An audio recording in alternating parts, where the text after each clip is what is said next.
Hey everyone, welcome back. I hope that you took the time to fix your answers on GoFormative to improve your grade. Now what we're going to do is we are going to take notes on the Graphing in Science PowerPoint.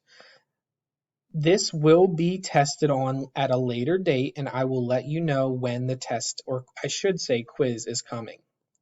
So grab a piece of paper and a pencil and get ready to take some notes. If I am moving too fast during the video, please feel free to pause the video and finish copying down the slide if you need more time. So the first thing we want to answer is, why do we graph in science? Well, graphing is a visual representation of data and makes it easier for us to understand.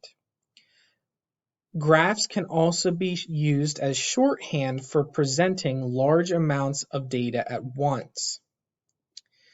Just like I said earlier, graphing tends to make it easier to visualize trends and patterns in the numbers and data. And finally, it's a more organized way of showing information. So these are the four main reasons why we use graphs in science. A data table is used to collect and organize data.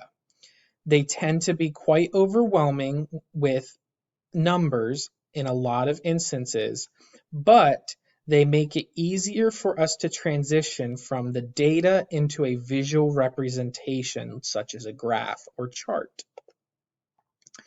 Now, there are different types of graphs. The first graph that we are going to talk about is a bar graph.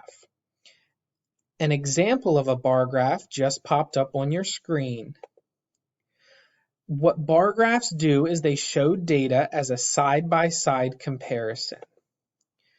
On the x-axis, we usually place the independent variable. In this case, the independent variable is the grade level of the student. On the y-axis, we usually place the dependent variable. In this case, it is the student height in centimeters.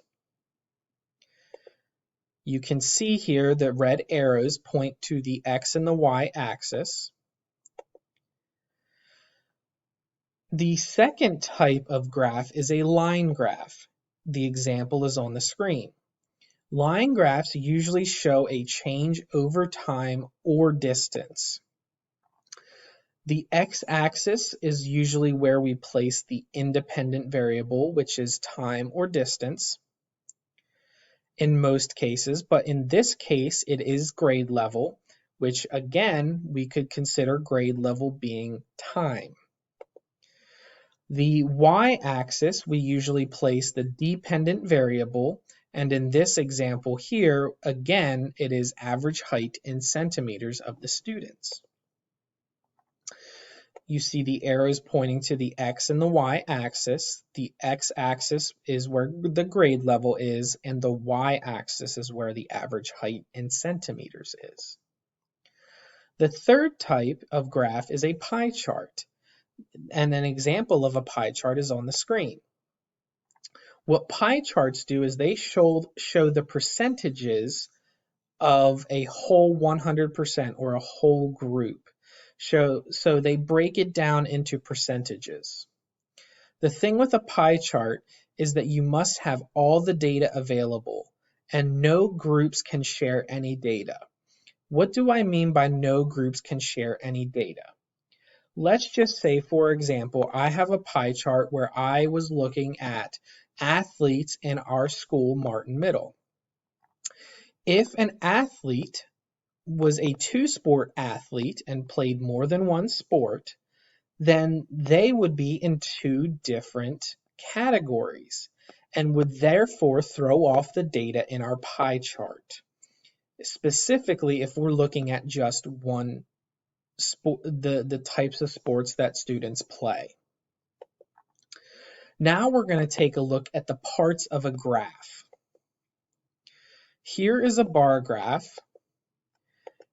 The first thing in the bar graph is the graph title. This usually gives us a good overview of what the graph is trying to represent. The second thing is the y-axis label. And over on this side, on the y-axis here, is the student height in centimeters. On the x-axis, we have the grade level, and we labeled it so that we know what is along the x-axis. The part underneath the x-axis that labels each bar is called the legend. It allows us to identify which bar represents which grade level. The line graph has very similar characteristics to the bar graph. It has a graph title, it has an x-axis label, it has a y-axis label, and it has a legend. The only difference is what the final graph product looks like. Now, a pie chart has slightly different labels. It still has its graph title, but it also labels what each color represents in the pie chart. These are called data labels. Now let's take a look at graphing basics. The first thing that I want to explain to you is that we use the acronym DETAILS to help us remember what you need to do to create a successful graph. The letter D stands for data. The key to creating a successful graph is making sure that the data is visible and covering at least 50% of the graphing area. If you take a look at the graph on the left, it is only taking up a small portion of the overall space, and it is hard to see. On the right-hand side, you can see that the graph is easily visible, and it takes up the majority of the graphing area. It makes it much easier to see for people over from a distance, and to also see patterns. You don't have to squint in order to see the graph.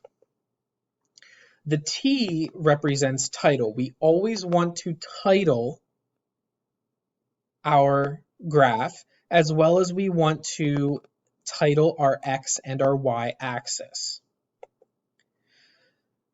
The A helps us with labeling our axes. We always want to label the X and the Y axis, like I said, under the T. Interval marks are making sure that we have consistent spacing and always starting at 0 along the X and the Y axis. Unless our independent variable groups do not start at 0. But in this case, on this example graph, it does. The next thing we want to do is label our units along the X and the Y axis when necessary. We always put the units in parentheses next to the label of the X and the Y axis. So if you take a look along the Y axis, you can see quiz scores, and in parentheses, you will see the percentage logo or symbol. Along the y-axis, you see sleep, and in parentheses, you see hours. This allows us to identify what those numbers represent. Are they minutes, or are they hours, or are they a percentage? The last thing is scale. Always go by an even scale.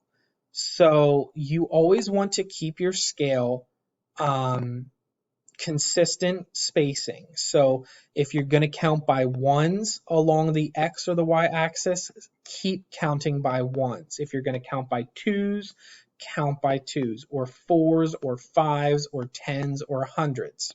Just make sure that the scale is consistent along the X axis and the Y axis. You don't want to be counting in an uneven manner, such as 1, 2, 4, and 8. That would throw off the data and make it more challenging to understand your graph. One way that you can respond or understand, I shouldn't say respond, but understand what goes along the x-axis and the y-axis is remembering the term dry mix. Dry stands for dependent responding variable on the y-axis. Mix stands for manipulated or independent variable on the x-axis. This will help you in the future when creating a graph to remember that the dependent variable goes on the y-axis and the independent variable or the manipulated variable goes on the x-axis. So you can see the labeled y-axis and the labeled x-axis, and the dependent variable goes on the y-axis and the independent variable goes on the x-axis. Now if you take a look at the relationship between the x and the y-axis like we will do here, dv stands for dependent variable and iv stands for independent variable. So in our first graph, we see that as the independent variable increases along the x-axis, the dependent variable is decreasing, causing a sloping line to occur to the right. Now, if you take a look at the second graph, you will see that as the independent variable increases, so does the dependent variable increase, making the line slope upwards to the right.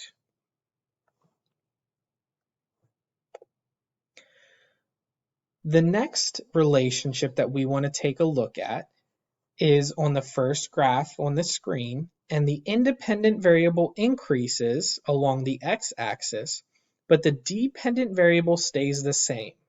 This results in a flat line as shown on the graph.